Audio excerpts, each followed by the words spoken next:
cell phones. 2.5 pounds, you said, versus 4 ounces. That's fascinating.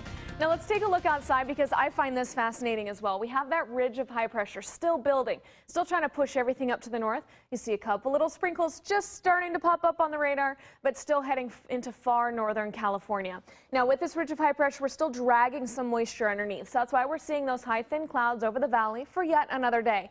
But just the wispy cirrus clouds, nothing that'll slow you down, nothing that'll hold any rain. So as this continues to build over us, we get plenty of sunshine coming through for the day. That helps us get up to that high of 80 degrees. Then this ridge collapses a little bit tomorrow. More of this cloud cover moves onshore, more of the rain for Northern California.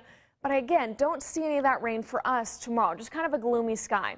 Right now, we can still see our mountains in the background, but a little haze because we're a bit stable, which means a little bit of that fog is getting, the smog is getting trapped down in there. So there's that low pressure system still churning where it was this morning, still pushing all of that moisture underneath it straight up from the south. This is warm subtropical moisture, and that's what's being pushed over this ridge as it elongates and builds, and then it'll smush back down tomorrow. This one over the ridge, over the desert, will stay mild and it will continue to have some warmth there, but the cloud cover will win in that battle tomorrow. So our air quality in the moderate range, I mentioned the smog, and the allergy is still pretty high. Trees, mulberry, sweet gum, and ash are the same ones that have been making you sneeze all week. There are the 80s for Bakersfield, Arvin, Wasco, and Taft, just beautiful, and up into the mountains. We're talking about a fantastic day there. In the 70s for everyone. Pulling Tehachapi out of the 60s is a very welcome sight, especially when you were in the 30s this morning as you woke up with us for the Good Morning Kern County broadcast.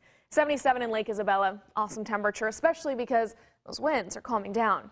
Into the desert, we're talking about 80s for almost everyone. Mojave still at 79. So let's talk about your 7-day forecast because we have not only that temperature for today at 80 degrees, but a little bit of that cool down tomorrow, a little bit of cloud cover. But again, I think the rain stays up to our north.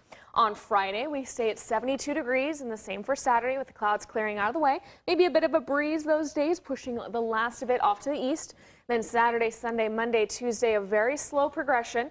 We do have a system that's starting to look like it'll be brewing in the Gulf of Alaska, maybe heading toward California for Sunday, maybe Monday. But I'm thinking that system will slide over the top of California and down into the deserts, kind of in between the Sierras and the Rockies. So I don't think we're going to see any rain there, which is why I've only introduced a little bit of a cool down, but no clouds. In the Kern River Valley, from 77 today, you enjoy the lower 70s for the next couple days, pretty much closer to average, and then 60s for early next week.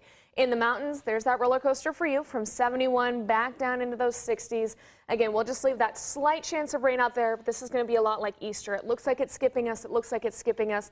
It likely will, but I'm hoping we get a last-minute surprise sprinkle. All right, we'll be hoping. Thank you very much, Elena. We'll be right back.